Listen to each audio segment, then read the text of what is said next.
Mga brother, kung nanonood ka ng Dragon Ball, may bad news ako para sa'yo.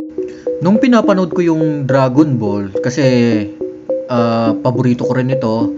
Kung ako tatanungin, ayoko na sanang i-share kasi childhood anime ko rin itong Dragon Ball, pinanonood ko rin ito, pero kailangan ko kasi talagang ibunyag yung itong katotohanan na to.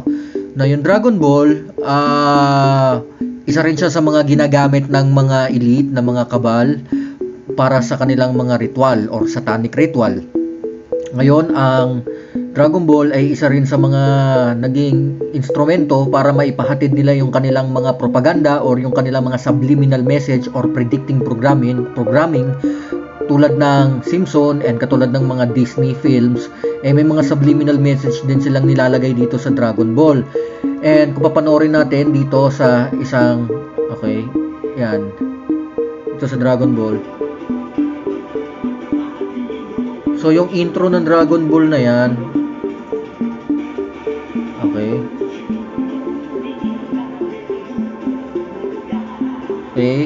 antay natin.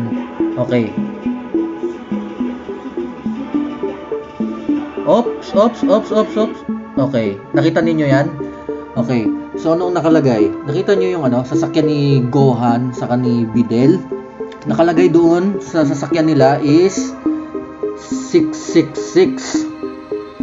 Hindi ba nakakaduda? 666. Bakit 666? Tapos tingnan mo yung disenyo ng sasakyan. Yung disenyo ng sasakyan is apoy.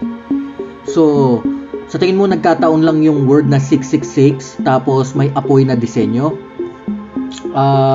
Mukhang hindi. Tapos, kung i-connect natin sa nakasakay, which is si Gohan at si Videl, the word Videl, pag ginambol mo yung word na Videl, ang ibig sabihin ng word na Videl ay, pag ginambol mo devil. Nagkataon lang din yon sa tingin mo, yung word na Videl, devil. Eto pa, yung Videl, ang pangalan ng kanyang tatay ay si Mr. Satan. So sa tingin mo, nagkataon lang din yung pangalan na Mr. Satan. So kung titignan mo yung subliminal message dito pa lang, apoy, simbolo, fire, tapos 666, tapos Videl, pag ginambol mo yung salitang Videl, magiging devil, at yung pangalan ng kanyang tatay na Mr. Satan. So makikita mo na yung indirect message or yung subliminal message na tinatanim nila dun sa mga kabataan na nanonood ng Dragon Ball. So yung subliminal message, ang purpose talaga niyan is for the children to absorb yung Satanism or yung demonic forces habang bata pa, para pagtanda nila madali na nila matanggap yung pag-accept kay Satan or kay Saturn o dun sa demonic force na yan. So sa devil or dun sa Diablo. So this is bad news for me kasi lumaki lahat tayo, siguro mga batang 90s, lumaki na Dragon Ball.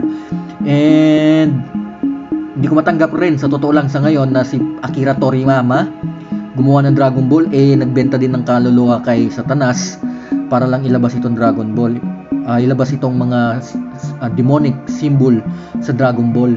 Actually marami pa ito, so siguro pag-aaralan ko pa itong Dragon Ball, baka marami pa akong makita mga subliminal message. So guys, tingnan natin, baka may mapanood pa tayong mga satanic ritual na ginagawa sa atin, sa mga kabataan, gamit itong mga anime na ito. And let's observe, tingnan natin yung mga subliminal message. And marami talagang subliminal message dito para manipulate yung mind natin, lalo ng mga bata. And hopefully ma-dispel natin itong mga illusions na ito. At ngayon, since naibunyag na natin, hopefully mawala na ito sa subconscious mind natin. At we go back to the Christ consciousness, kung saan we are one with God. We are not one with any forces of demonic forces, but we are here with one with God, one with the source, one with the God within. So maraming salamat sa time ninyo. Always seek the truth because the truth shall set you free. Peace.